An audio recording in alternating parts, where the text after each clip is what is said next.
Hi, guys, and welcome back to another day of listening and learning with Miss Catrone.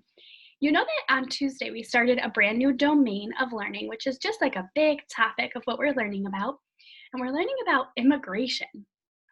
Now, on Tuesday we did lesson one, and it was all about what is immigration. And if you remember, immigration is when people move from their home country to a new country to settle down.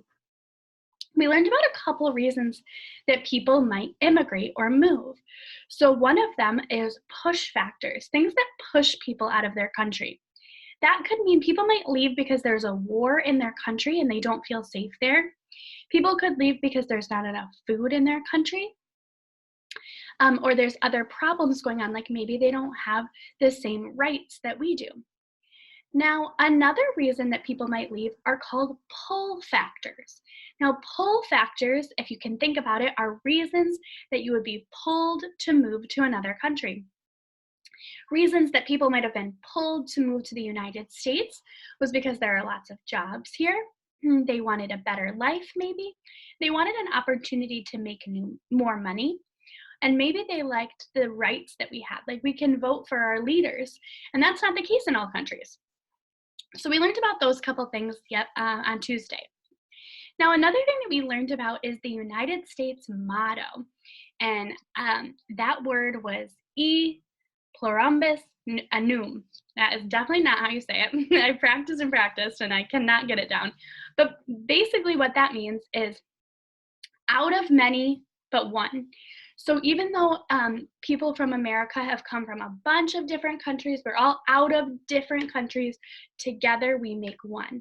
I think that's a great motto for the United States because even if you look around our classroom, we can see a bunch of people who have moved from different countries, whether it was recently or their ancestors. And remember, your ancestors are relatives from a long, long time ago.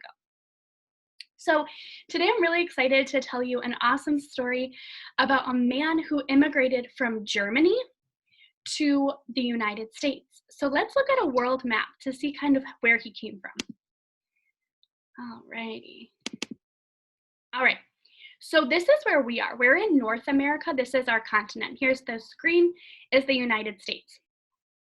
Now this man, his name is George Steinmetz, and he came from Europe. So let's see if I can make this a little bigger so I can show you. Okay, so he came from Europe, which means this is the continent he was on. He is right here in Germany. If you can see that little green country, that's where he lived in Germany. Now he crossed the Swiss Alps to come to Switzerland. Those are mountains. In order to, then he took a boat all the way across the ocean and he landed in New York City. Now, a lot of immigrants we're going to learn today came to New York City and there was a harbor. A harbor is a body of water where boats can come into. So it was easy for people to travel into New York City. Now, today, as you listen to your story, I want you to be thinking about why did George immigrate, and how did he get here? What some things about his life? So that's what we're going to be listening for today. Let me zoom this in for you, and we will get started. All righty, here they are. Okay, here we go. Oops. Sorry, guys, my computer is being a little frozen. There we go. Okay. Here we see a group of people and they are on a harbor, or they're on a boat and they're looking. Oh, I also see the Statue of Liberty in that picture. That's in New York City. If anybody has ever been to New York City, that's where the Statue of Liberty lives. Alrighty, here we go. So what was special about the Statue of Liberty is that she was a gift to the United States, like a present from the country of France. And the word liberty in her name means freedom. So a lot of people in different countries weren't free to do what they want. In America, we have a lot of freedoms. We have freedom of speech, freedom of religion. We can be whatever religion we want, freedom of press. The newspapers can write whatever they want to. We have a lot of freedoms in this country. And that's not the case for every country. So the Statue of Liberty was a symbol for the freedoms that we have here, and that's why a lot of people came here. Alrighty. Charles Steinmetz comes to America. Look, there she is! With cries of excitement, the ship's passengers rushed to the railing. It was the summer of 1889 when this ship of European immigrants made its way to the New York harbor.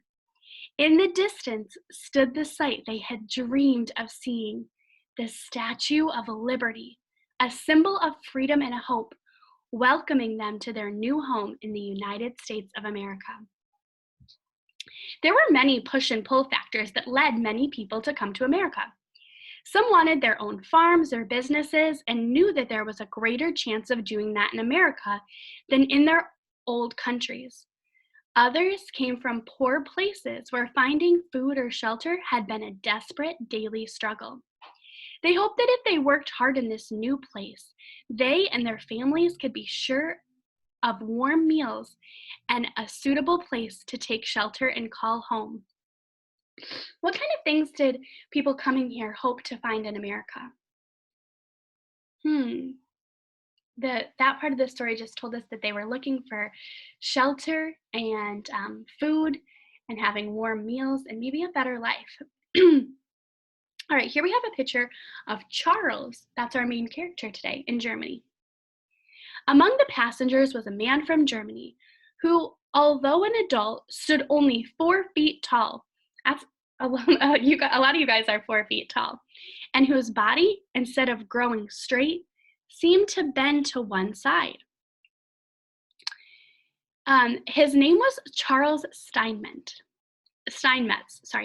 and he was a mathematician or expert in mathematics and an engineer, a person trained to design and build machines, bridges, or buildings. So he was really good at math, studied math, and he was trained to build things. He had left his home in Germany for a very good reason. All right, listen to find out what push or pull factor caused him to leave Germany. Charles had written an article that said his nation's government was to blame for many problems. In many countries, writing such an article could land a person in trouble. One day, a friend warned Charles, "My brother who works for the government says that the police are going to arrest you and put you in jail." Do you think that Charles should be sent to jail for writing an article about what he thought about his government? Do you think that's enough reason to go to jail? In our country, we have the freedom of speech and press, so we're allowed to say things, even if we don't agree with the government, we're allowed to talk about that. In other countries, it was illegal, and so Charles was going to be sent to jail. To avoid being sent to jail, Charles fled over the Alps, a large mountain range in Europe, to Switzerland. There, a friend of his named Oscar gave him a place to stay. Over dinner one night, Oscar said, "I am moving to America, Charles. Come with me. There you can find work and be free to write and say what you think." Being able to find work and being free to say and write what you want and what you believe are 2 pull factors or reasons why people were pulled to immigrate to America. "If only I could," Charles sighed. "I cannot afford to buy a ticket." Oscar smiled. "My uncle moved to America and made a fortune. He is paying for my ticket. I wrote to him and he is offered to pay for yours too." Alrighty. That was so kind of him that he is paying for his ticket so he can come to America. Now, less than 2 months later, Charles and Oscar, along with many other European immigrants, were sailing into New York Harbor on the east coast of the United States. 2 months might seem like a long time. That's all of March and all of April. And it might seem like a long time to travel somewhere, but some voyages across the Atlantic Ocean from England and other parts of Europe could take up to 6 months or longer. So this one was kind of a short trip. They could take up to 6 months, but I could not imagine being on a boat for 2 months. Charles was too short to see over the heads of the other passengers, but Oscar cleared a path for him through the crowd. A minute later, the two friends stood at the railing, staring up at the statue whose lamp lit the way towards a new homeland. What symbol did they see? Yeah, they saw the Statue of Liberty. Good job. Beyond the Statue of Liberty, on its island in New York Harbor, was another island called Ellis Island. There were enormous buildings and docks on this island where ships could anchor and unload passengers. Let me see. All right, I'm going to show you a picture of Ellis Island. All right, so here's a picture of Ellis Island. And we see our flag there. That's where a lot of people would land when they came to America. Charles thought, that is Ellis Island. That is where the American government decides who gets to enter the country and who might be turned away. Well, I cannot imagine being on that boat for 2 months and then them not letting me into the country. I know that only a few people are turned away, those who are dangerous, sick, or do not have the papers saying that they can move to a new country. Will they let me in after my trouble back home? So Charles is very worried that he might be turned away because his government was upset with him and they were going to put him in jail. So he's worried that they might turn him away. Hours later, Charles stood in a huge room in a building called the Immigration Center. Long lines of immigrants waited to approach a row of desks. This is where government clerks would ask questions to determine whether the travelers would be allowed to enter the country. In another part of the building, doctors waited to examine the immigrants. Most people were allowed in, but Charles worried. What will I do if they turn me away? I cannot return home. If I do, I will be sent to jail. How do you think Charles might have felt if he had traveled for 2 months to settle in a new country and he was turned away? I think I'd be worried. I think I'd be really frustrated that I traveled and traveled and I was turned away. Finally, he reached the head of the line. A government clerk asked him a question, but Charles did not understand English. The clerk called over to an interpreter who knew many languages, including German. Using the interpreter to turn his English words into German, the clerk asked, "What is your name?" So remember, there's a lot of steps they have to do. They have to see, do you have the right paperwork? Are you healthy? The doctors look them over. All right, this is Charles being interviewed by the clerk. Charles said his name and the clerk wrote it in a book.